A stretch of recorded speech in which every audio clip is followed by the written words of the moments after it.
Bonjour à tous, aujourd'hui je suis avec Oriane et on va vous montrer ensemble comment développer grâce à deux exercices vos fessiers.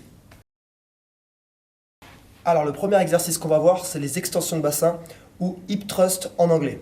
Donc je vais demander à Oriane de se placer, pour ça elle va mettre les épaules sur le banc, la tête en contact ou non avec le banc en fonction de sa sensation, les talons dans l'axe des genoux. Et on va commencer avec 10 kg pour avoir un peu plus de sensation. Donc normalement c'est elle qui le fait. Là je vais l'aider, elle va poser le poids sur les hanches. Et elle va faire plusieurs répétitions. Sur la descente, elle étire au maximum le fessier. En remontant, elle contracte son fessier. Plus elle remonte, plus elle active ses fibres musculaires.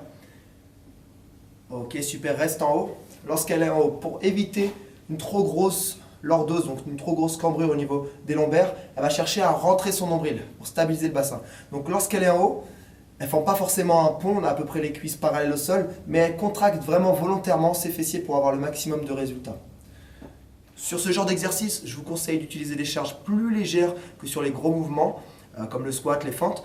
Pourquoi? Parce que l'objectif, c'est vraiment d'isoler juste le fessier. Si elle met des charges trop lourdes, elle va compenser avec ses cuisses, elle va compenser avec son dos, et là, c'est surtout pas ce qu'on veut. Donc, faites beaucoup de répétitions pour des mouvements d'isolation. Allez chercher 10, 15, 20 répétitions, voire 30 répétitions si vous voulez vraiment amener beaucoup d'afflux sanguin au niveau du fessier pour faire de la congestion. Et donc, utilisez des charges légères. Si vous voulez complexifier l'exercice et ressentir encore plus les fessiers, utilisez un élastique. Alors je vais demander à Oriane de placer 1, 2 ou 3 élastiques en fonction de la résistance qu'elle veut soumettre à ses fessiers. Donc elle va mettre l'élastique, un élastique autour des deux pieds, elle en met 2, super. Ok, alors elle va effectuer exactement le même exercice. Donc là on a le poids, on a l'élastique, c'est 2 fois plus difficile. Donc sur la descente ça ne change pas, on descend normalement. Et lorsqu'elle va remonter, elle va ouvrir les genoux pour activer le petit fessier, le moyen fessier, pour avoir le maximum de contraction sur le fessier. Donc on a une extension de bassin, ça veut dire qu'on remonte les fesses, et on a une abduction de hanche, ça veut dire qu'on ouvre les genoux. Tout ça permet au fessier d'être activé vraiment à son maximum.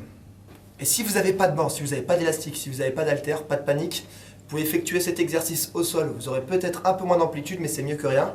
Donc je vais demander à Oriane de rapprocher ses talons de ses fessiers et de décoller le bassin. Ok, on va mettre les mains sur les épaules pour passer du sol. Et ici, donc elle peut effectuer plusieurs répétitions, mais je lui conseille, pour augmenter l'intensité de l'exercice, c'est de décoller une jambe. Ok, on va tendre la jambe dans le même axe que la première, et on va décoller le bassin. Ok, super, on descend, on effectue plusieurs répétitions. Là, vraiment, on augmente la résistance sans matériel, juste en travaillant sur une jambe. La jambe doit soulever tout son poids. Ok, relâche.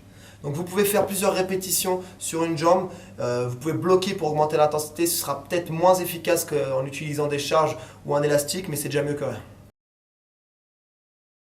Le deuxième exercice qu'on va vous montrer, c'est le soulevé de terre roumain. Donc je vais lui demander de ramasser les 2 poids de 10 kg qu'elle a devant elle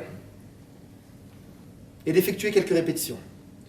Alors les genoux déverrouillés, elle vient utiliser juste la hanche, comme si c'était un Playmobil. Vous savez, les Playmobil, là, il n'y a que 3 articulations. Donc là, la seule articulation qu'elle utilise, c'est l'articulation de la hanche. Le dos reste plat, elle reste alignée. Ça veut dire qu'il n'y a aucune modification de la position naturelle de la colonne vertébrale.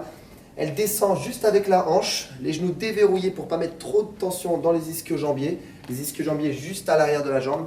Et lorsqu'elle remonte, elle vient pousser dans le sol pour activer les fessiers pour avoir le maximum de résultats. Si vous n'avez pas accès à des haltères, mais que vous avez un bâton et un élastique à 2 €, et ben vous pouvez utiliser votre bâton et votre élastique pour effectuer le même mouvement. Donc on va placer un élastique pour débuter dans les 2 pieds. Et je vais demander à Oriane d'attraper son bâton. Elle va faire exactement le même mouvement.